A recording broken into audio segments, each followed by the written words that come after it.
Also, when we communicate with other people with precision, we have a better life as well. We don't waste time on ridiculous and fruitless conversations. Hey everybody, I'm Chris Thompson and this is Mike Mandel. We are hypnosis and personal development trainers and coaches from MikeMandelHypnosis.com. And in this video, we're going to give you 5 pathways that you can explore to live a better life with respect to personal development. But before we get into it, Mike, what the heck is personal development? Well, I'm sure everybody knows, but personal development is anything that you change in your life or improve in your life to have a better life. It's all about a better life. And it makes sense because everybody wants to feel better. And if you feel better, you have a better life. Now, in order to accomplish that, we want to take you through 3 critical areas of what we think you can break down personal development into, and then we'll give you the 5 pathways that you can apply them to. So let's start with the first one, which is thinking skills. Right. When we think differently, our lives change. Options and possibilities show up. In fact, one of the ways we like to think of this is something called present state versus target state. And all the ways of feeling better are tied into that.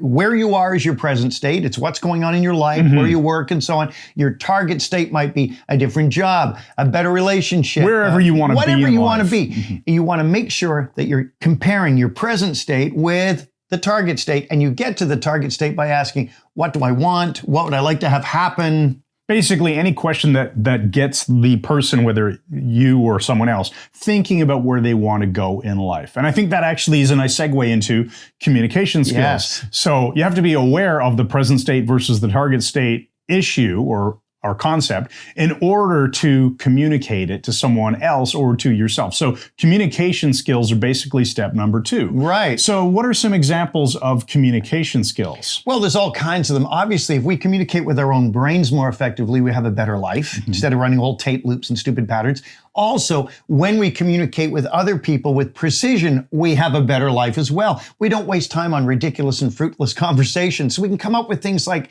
asking simple questions that clarify, which comes from NLP's meta model. Okay, so the meta model is about asking questions that clarify information and give you a more expanded view as to what someone means by what they're saying. Right? What do you mean by that, Chris? Well, I mean, there you go. He's doing it on me right now. So the NLP meta model would be an example of a communication skills. So when you have thinking skills or ability to analyze and be aware of certain things, then you have communication skills with that self you can and others. Help communicate with yourself and with others. Exactly. That leads to behavioral changes. When we change our behaviors, our lives change. When we adopt new behaviors and begin to make powerful changes in what we're able to do, our lives get better. So we can think about applying this to how we behave around, one example would be irritating people. Everyone has irritating people in their lives. How do you behave around them? Well, if you understand personal development skills like thinking and communication, you can change how you behave around those irritating people. Which will give you a better life because they won't be setting off, pushing your buttons and irritating you.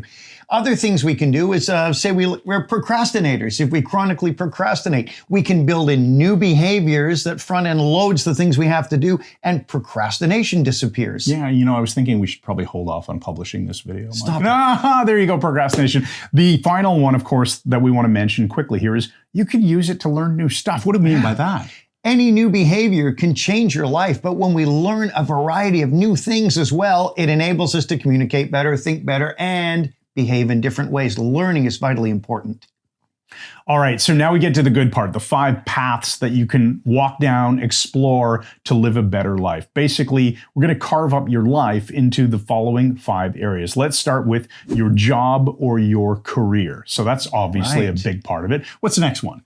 Relationships, whether it's within your family, your friendships, strangers, people you work with. Okay, third one would be your wealth or your money situation, which may be connected to your job and your career, or it may not, but it's a separate issue, right? It's a money issue. It's about having the resources that you need to live an awesome life in the form of money. Right. And you also want to be in good health. I don't know anybody who doesn't. When you're in good health, everything else falls into place. What do people say? As long as you've got your health, that's the most important thing. Yeah. And that's another aspect. And it's true. Everybody wants to be healthy. It doesn't mean everyone is taking the necessary steps to be healthy, but pretty much everyone wants health. And then the final one is, recreation or fun, because what's life if it's not fun, right? Right. We believe life should be effortless, enjoyable, and vaguely annoying to other people. All right, so you have jobs/career, you have relationships, you got have wealth and money. You've got health, and you've got recreation or fun. Or fun. What do you do in your downtime? So you got these 5 areas, and time is finite. We all have the same 24 hours in a day. We all have however many days left on this planet we have. And in order to live an awesome life, we've given you the 5 paths that you can explore, which are your jobs and your career, your relationships, your wealth and your money, your health, and what's the last one, Mike? The last one is recreation or fun. What are you going to do in your downtime? Absolutely. So when you look at these 5 areas, what we want you to do is consider that time is finite. So which is, to use a metaphor, the biggest hole in the boat that represents your life? If your boat is your life, there's a bigger hole and there's maybe a bunch of smaller holes. Which of those 5 is the biggest hole? Because that's the one that's going to draw your attention. And that's the one that's going to give you the best results when you fix it. And when you plug that hole, there'll be a lot less water flooding in on your boat. You will live an awesome life. So let's leave an empowering question. All right. The empowering question is, now that you recognize that there are these 5 key areas, which is the biggest hole that you need to fix in your life? And what will you do about it today?